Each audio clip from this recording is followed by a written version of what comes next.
16 aparece um novo personagem, Timóteo. Vemos muitas vezes na Bíblia a história de Timóteo. Timóteo tinha uma mãe cristã e um pai que não era cristão, mas a influência da mãe na vida de Timóteo foi muito positiva e ele escolheu crer no Evangelho. Vamos então à leitura? Meu amigo, minha amiga, pegue a sua Bíblia. A Bíblia é o nosso pão de todos os dias. Não podemos esquecer de lê-la. E você tem aqui no canal Bíblia e Poesia Todo Dia uma grande oportunidade de ter um conteúdo de fácil compreensão, de fácil entendimento, porque em poesia fica mais fácil de entender. Então, se você ainda não é inscrito, por que ainda não se inscreveu? Se inscreva lá, meu amigo, e chame os seus amigos, seus parentes, nos ajude a crescer no canal. Queremos muitas pessoas também acreditando no Evangelho e se preparando para a volta do nosso Senhor Jesus. Então vamos lá, capítulo 16 do livro de Atos, acompanhando o projeto Reavivado por Sua Palavra. Paulo e Silas chegaram a Listra, onde Timóteo vivia. O seu pai era um grego e a sua mãe era uma convertida judia. Tanto em Listra como em Icônio, de Timóteo bem falavam os irmãos. E Paulo, querendo levá-lo consigo, sugeriu para ele a circuncisão, por causa dos judeus que havia em toda aquela região. Na cidade por onde passavam, as decisões tomadas eram transmitidas, feitos pelos presbíteros, pelos apóstolos de Jerusalém, para que pelas igrejas novas também fossem elas obedecidas. A igreja daquele tempo muito se fortalecia e mediante a sua fé, dia a dia, ela crescia. Paulo e Silas na Frígia e na Galácia, com seus companheiros foram viajar, sendo impedidos pelo Espírito Santo de na Ásia a palavra pregar. Quando chegaram à fronteira da Mísia, tentaram na Bitínia entrar, mas o Espírito Santo impediu e eles tiveram que a Mísia contornar, até que chegaram a Troade e conseguiram ali aportar. E durante a noite, Paulo teve uma visão. Um homem de pé estava, que lhe olhava e suplicava que passasse na Macedônia então. Acontecidas essas coisas, eles se prepararam imediatamente para a Macedônia se dirigiram, porque logo concluíram que o evangelho ali era urgente. Em Filipos, da Macedônia, alguns dias eles chegaram, e ali por alguns dias trabalhando eles ficaram. Saíram da cidade no sábado, buscando encontrar um lugar adequado, tranquilo e sossegado, onde pudessem orar. Algumas mulheres se reuniram e começaram. Uma das que ouvia era Deus temente, trabalhava bem garbosamente. Lídia era assim que estavam lhe chamar. Na cidade de Tiatira, lá da cidade de Tiatira, eram os tecidos que ela vendia.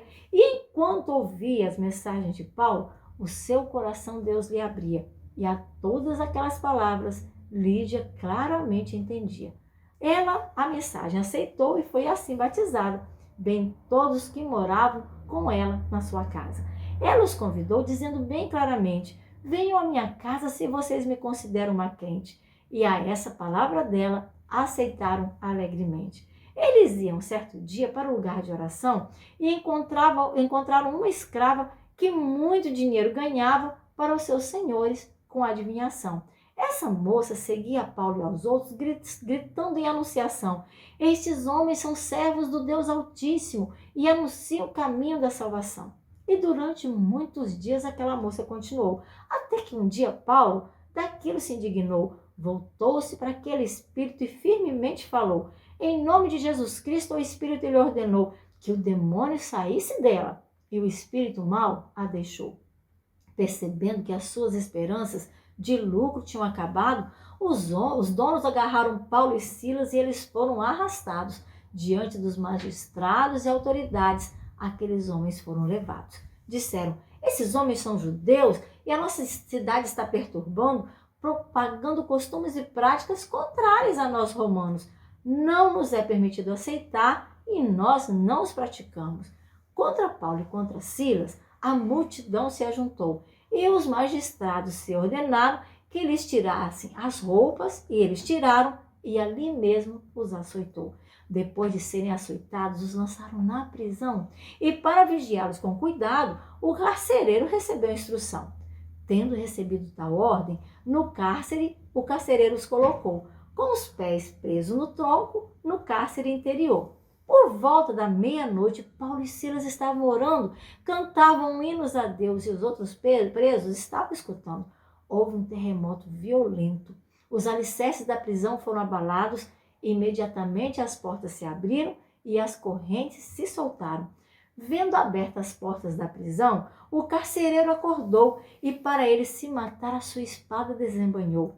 Que os presos tinham fugido, o carcereiro pensou. Não faça isso, estamos todos aqui. Paulo bem alto gritou. O carcereiro pediu luz e correndo ele entrou. Com seu corpo todo tremendo diante de Paulo e de Silas se prostrou. Levou ambos para fora, enquanto se punha a perguntar: Senhores, o que devo fazer para que eu me possa salvar? Responderam: Creia no Senhor Jesus, será salvo você e o da sua casa. E pregaram a palavra de Deus para ele e para todos daquela casa. Naquela mesma noite, as feridas de Paulo e Silas foram lavadas pelo carcereiro, que em seguida todas as pessoas de sua casa pediram para ser batizadas. Ele os levou para casa, serviu-lhes uma refeição com todos que ali moravam. Muitos deles se alegraram por tamanha transformação. Quando amanheceu, os magistrados mandaram o carcereiro, os seus soldados, dando ordem para que Paulo e Silas da prisão fossem libertados. O carcereiro transmitiu a Paulo e Silas tal recado.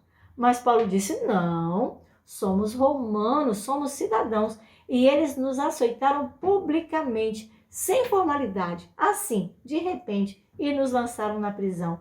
E agora, secretamente, eles querem de nós se livrar? Que eles pessoalmente venham aqui nos libertar. Os soldados sobre isso informaram os magistrados, os quais, ouvindo isso, ficaram muito atemorizados. Vieram diante deles com o fim de se desculpar, conduziram-nos para fora da prisão, pediram para aquela cidade deixar. Eles foram para a casa de Lídia, com os irmãos se encontraram e antes de ali partirem, eles muito os encorajavam. Meus queridos, você já pensou você estar pregando e alguém te pegar pelo braço, lançar você fora e lhe dar uma surra, açoitar, levar para a prisão? O que você faria se fosse levado para a prisão? Choraria? Reclamaria? Não foi isso que Paulo e Silas fizeram. Eles cantaram, eles oraram e um milagre aconteceu. Meus queridos, muitas vezes nós somos muito frágeis, reclamamos daquilo que Deus tem feito para refinar o nosso caráter. Que sejamos um pouco mais complacentes conosco mesmo. Nós precisamos do céu e só há uma coisa que nós vamos levar para o céu, que é o nosso caráter. Então permita que Deus te refine, que Deus te use e como Paulo e Silas, sejam também missionários. Você não precisa viajar como eles viajaram, mas fale do amor de Jesus por onde você passar, na sua casa, no seu trabalho, na sua rua. Seja você a carta que o mundo inteiro vai ler e seja hoje reavivado por sua palavra.